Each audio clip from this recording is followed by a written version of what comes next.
Hi friends, this is Chris Beckman, the corporate chaplain for Ebenezer.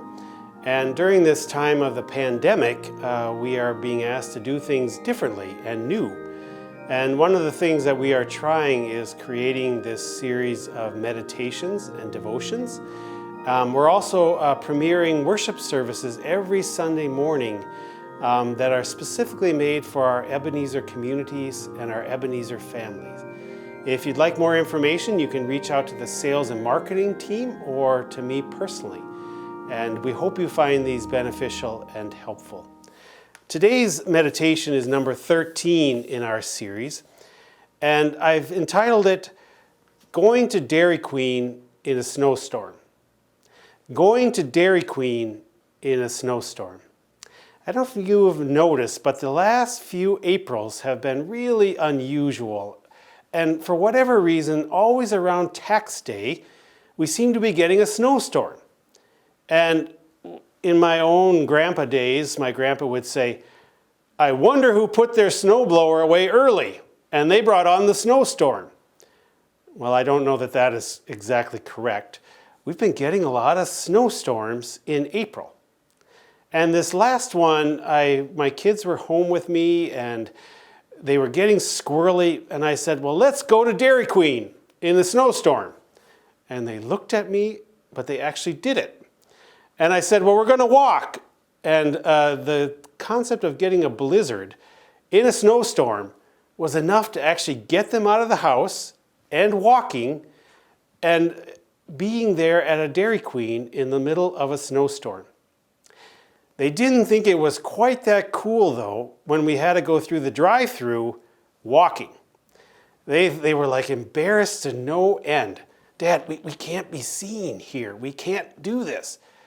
But we did it, and we ordered from the drive-thru, and we walked up to the window, and we paid. Now, it's some particular thing about Minnesotans is that every day is actually a good day to go get ice cream. And especially when it's Dairy Queen, our beloved Dairy Queen, and when they offered blizzards.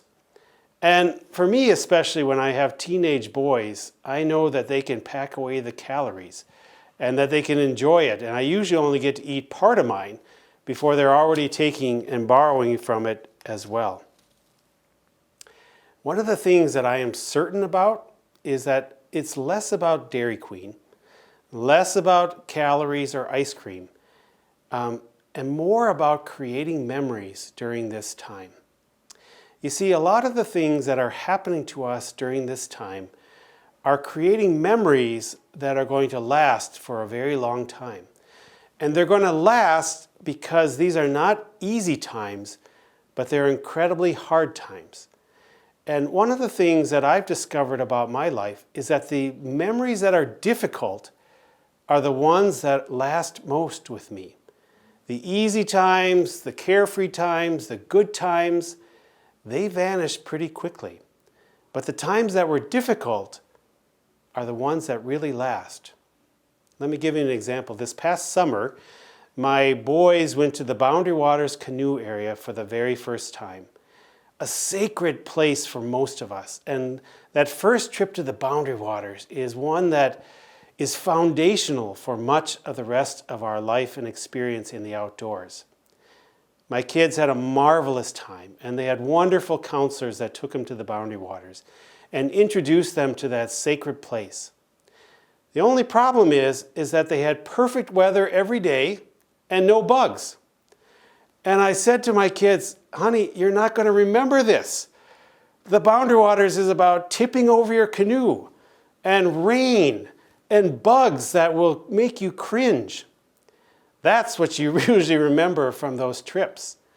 And as you grow older, you will find that those times when you tipped over your canoe, when you were eaten alive by mosquitoes and ticks, and when it rained and thunderstormed, those are the times that you remember. And I think we remember them because we made it. We survived, and we even thrived in the midst of the most difficult times. My kids still remember the story of me tipping over a canoe in the Boundary Waters, even though they weren't there. The dog got in the canoe, tipped over the canoe, and I lost a 2-pound bag of M&Ms at the start of our Boundary Waters trip. And every time I talk to them about M&Ms, they remember that story. And they talk about it, even though they weren't there. How many of us during this time of pandemic, in this really, really difficult time, in this horribly unpleasant time, how many of us are creating memories that are going to last with us for a lifetime? And the point of it is not that we want this terrible time so that we can have memories. The point is we are going to have memories, and we are going to remember all of the things that happened to this. And most importantly, we are going to remember that we made it, that we survived it, and that because of that, we knew that God was with us to the very heart and soul of all of these things.